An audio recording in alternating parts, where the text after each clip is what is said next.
تو کیا سنے گا؟ اب پہلے سے کوئی نصیحت بھی نہیں ہے، کیا جانتا ہے کہ بیوی کا مقام کیا ہے، وہ ہمارے لیے کس حیثیت سے آتی ہے، ہمارے گھر کی نوکرانی ہوتی ہے یا ہمارے گھر کے لیے مہمان ہوتی ہے، اس چیز کی تعلیم ہونی چاہیے۔ ادھر عورتوں کا بھی معاملہ برعکس ہے اس کا، عورت دادی بھی ہے نا تو اس کا بھی وہی عالم ہے، وہ اپنی پوتی کو نصیحت نہیں کرے گی۔ اگر دادی شادی سے 1 مہینہ پہلے اپنے پاس سلاتی اس ہونے والی وہ اپنی پوتی کو جس کی شادی ہوتی ہے ہر رات ایک نصیحت صرف کرتی ہے، اپنی زندگی کے کتنے واقعات ہوں گے اس کے پاس، تو اس کا شوہر کیسے ناراض ہوا تھا، کیسے وہ مناتی تھی، کب وہ آتا تھا، کس طرح کھانا دیتی تھی، یہ ساری چیزیں اپنے تجربات کی وہ اس کے سامنے رکھتی، ایک ایک بات اس کے دل کے اندر اثر کرتی جاتی، تو وہ سوچ سکتی تھی کہ میری دادی 40 سال تک میرے دادے کے ساتھ نواح لے لیکن کبھی جھگڑا اس سے نہیں ہوا، کتنا پیار کی زندگی تھی اس کی کہ کبھی جھگڑا نہیں ہوا۔ ہمیں بھی ایسے ہی عورت بننا ہوگا کہ ہماری زندگی بھی لمبی کٹ جائے ہمارے شوہر کے ساتھ لیکن جھگڑا کی نوبت نہ آ سکے۔ مگر دادی نصیحت نہیں کرتی ہے، ماں کا تو وہی عالم ہے، ماں تو پڑوس سے سب کو لے کر آتی ہے گانا گانے کے لیے، وہ گانے کا اہتمام ہوتا ہے، گھنٹوں گھنٹوں رات گانے۔ اب وہ سارا سسٹم بدل گیا نا، پہلے دال چاول لوگ بناتے تھے کھانے میں، وہ چنا کی دال بناتے تھے، اس میں ادوری ڈالتے تھے، نخناوا بناتے تھے، تو ادوری بنانے کے لیے بھی محلے بھر کی عورتیں آتی تھی، چاول پھٹکنے کے لیے بھی عورتیں آتی تھیں، پھر خوب گانے کا اہتمام ہوتا تھا، باری چلتی تھی اس میں، باری، تم ہمارے وہاں نہیں آؤ گے تو تمہارے وہاں نہیں جائیں گے، یہ سب۔ اب محلے بھر کی عورتیں آئیں گی گانا گائیں گے، ظاہر سی بات ہے وہ گانے کا رس بول رہی ہے، اسی کیا پتا جو شوہر کس چیز کا نام ہے، اس کا مقام کیا ہوتا ہے، اس کا درجہ کیا ہوتا ہے۔ آج جب یہ ساری چیزیں ہیں تو ظاہر سی بات ہے کہ آج ہمارے معاشرے کی جو عورتیں ہیں نا، بہن بیٹیاں ہماری ہیں، ان کے پاس شوہر کی قدر و قیمت ہے، وہ سمجھتی ہے کہ یہ ہمارا کھلانے پلانے والا ہے، اور بھی شوہر یہ سمجھتا ہے میرے ساتھ مجبوری ہے، اولاد ہو گئی اس کو چلانا بھی تو پڑے گا کسی طرح۔ اب اس مجبوری کے تحت دونوں آگے بڑھ رہے ہیں، شادی محبت کا رشتہ ہے، مجبوری کا رشتہ نہیں ہے۔ جو رشتے مجبوری پہ قائم ہوتے ہیں وہ ٹوٹ جاتے ہیں، جو رشتے محبت پہ قائم ہوتے ہیں وہ آگے بڑھتے ہوئے نظر آتے ہیں۔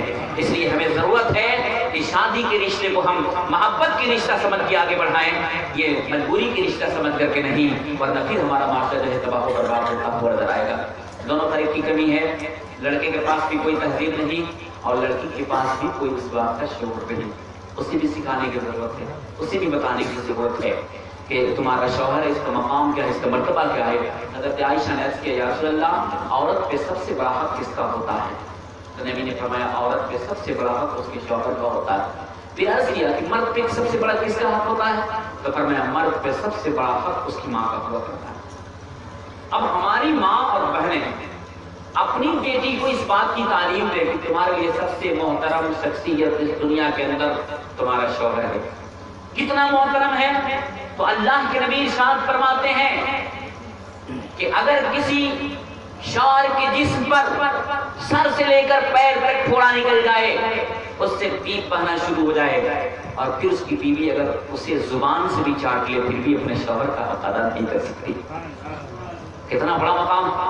آج ہماری ماں اور بہنیں گالیاں تک دے دیتی ہیں اپنے شوہر کو، گالیاں تک دیتی ہیں۔ آج سے 20 سال پہلے بیٹھ جائیں آپ تو عورتیں اتنا مہذب باادب تھی کہ اپنے شوہر کا نام تک نہیں لیتی تھی۔ بھائی نام لینے سے نکاح نہیں ٹوٹتا، مسئلہ ہے کہ شوہر کا اگر نام لے لے عورت تو اس سے نکاح نہیں ٹوٹتا، لیکن ادب تھا کہ بھائی وہ میرا شوہر ہے، میں اس کا نام نہیں لے سکتی۔ وہ نہیں پڑھی لکھی تھی، جاہل تھی، پھر بھی ادب تھا۔ آج پڑھ لکھ کے بھی اتنی بے ادب ہو گئی کہ اپنے شوہر کا نام تو الگ چیز ہے، اسے گالیاں تک دیتی ہیں، لام تن کرتی ہیں، اور ایک زبان میں ایک وقت نہ معلوم کتنے مرتبہ کہتی ہیں مجھے طلاق دے دو، مجھے طلاق دے دو، مجھے تیرے گھر نہیں لانا۔ اللہ کے نبی ارشاد فرماتے ہیں، میری ماں اور بہنوں سنو، اللہ کے نبی ارشاد فرماتے ہیں جو عورت اپنے شوہر کو لعن طعن کرتی ہے تو جنت کی حوریں اس پہ لعنت بھیجتی ہیں اور کہتی ہیں کہ تجھے اللہ ہلاک کرے، آج تم گالی دے رہی ہو، یہ تو چند دن کا تیرے پاس مہمان ہے، اس کے بعد پھر میرے پاس آنے والا۔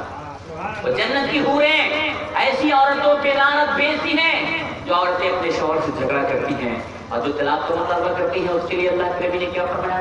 اس کے لیے فرمایا اللہ کے نبی نے کہ جو عورت بلا وجہ شرعی اپنے شوہر سے طلاق کا مطالبہ کرے تو اس کو جنت کی خوشبو حرام ہے۔ اس میں جنت کی خوشبو حرام ہے. میری ماں اور بہنوں آپ سوچیں، آپ اپنے شوہر سے طلاق کا مطالبہ کرتی ہیں، قطعی طور پہ اگر مناسب